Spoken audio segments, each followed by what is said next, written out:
Shalom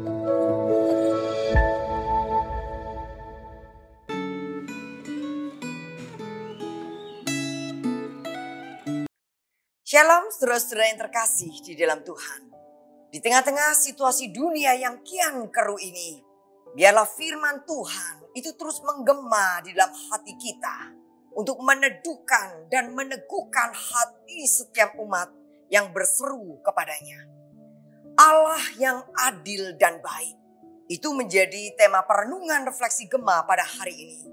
Namun sebelum kita membaca dan merenungkan firman Tuhan, mari terlebih dulu kita berdoa.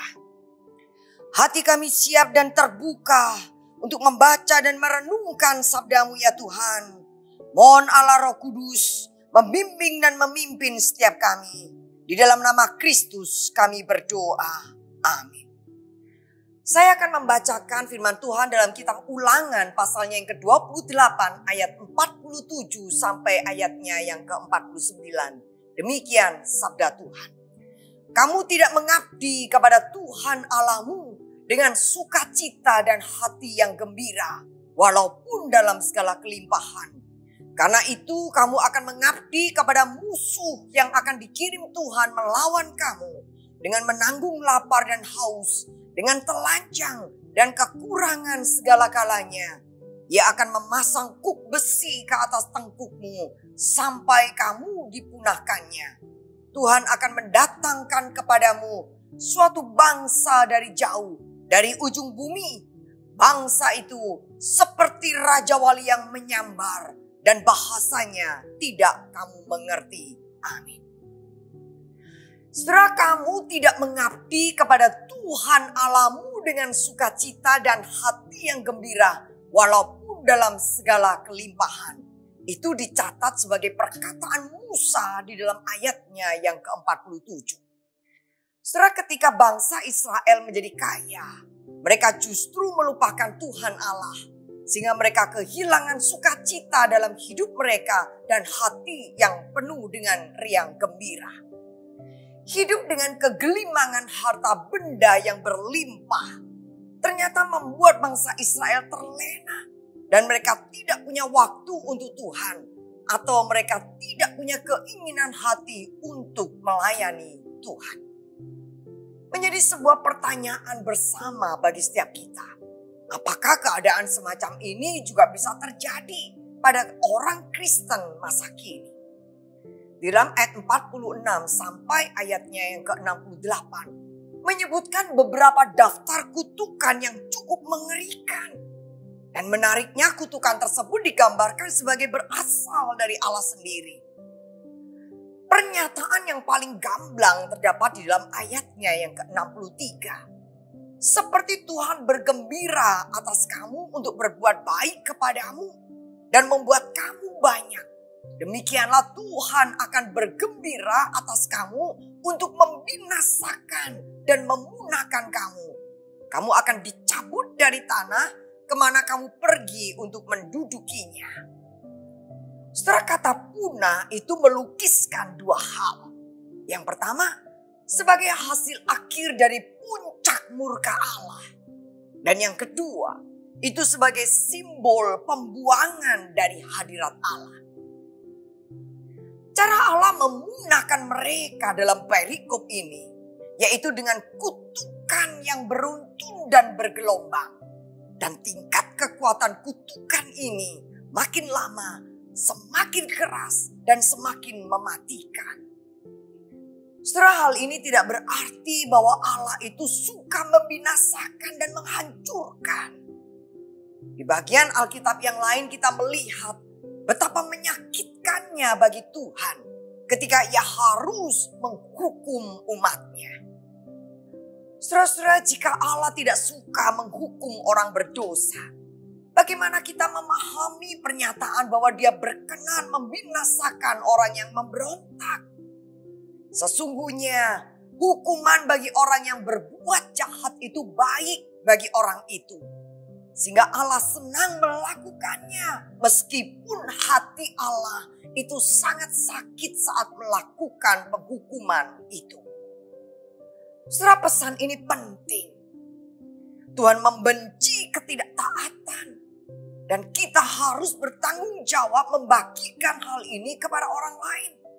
Karena konsekuensi dari sebuah ketidaktaatan kepada Allah itu sangat tragis adanya. Ada kecenderungan orang untuk memisahkan murka Allah dari kasih-Nya. Allah yang adil dipisahkan, dibedakan dengan Allah yang kasih. Pada abad yang kedua muncul bidat oleh seorang yang bernama Marcion. Yang memisahkan Allah perjanjian lama dari Bapa yang dijelaskan di dalam perjanjian baru. Dia berkata bahwa Allah dalam perjanjian lama itu berpikiran kejam. Allah pendendam, Allah yang suka menghukum dan memunahkan. Sebaliknya Allah dalam perjanjian baru adalah Allah yang pemurah. Allah yang penuh dengan belas kasihan.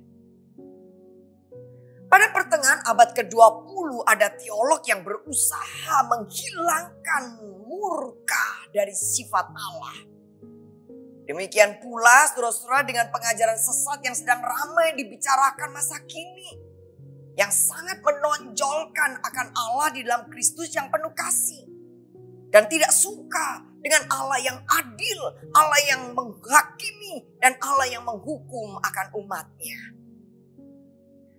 Saudara, sesungguhnya murka Allah itu adalah sifat Allah.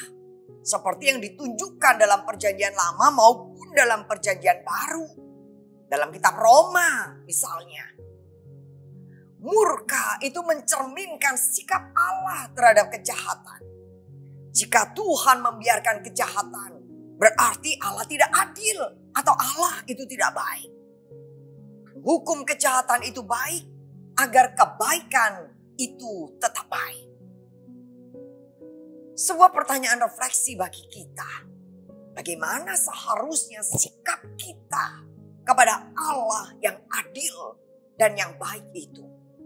Biarlah melalui perenungan refleksi Gemah hari ini kita belajar dari pengalaman bangsa Israel.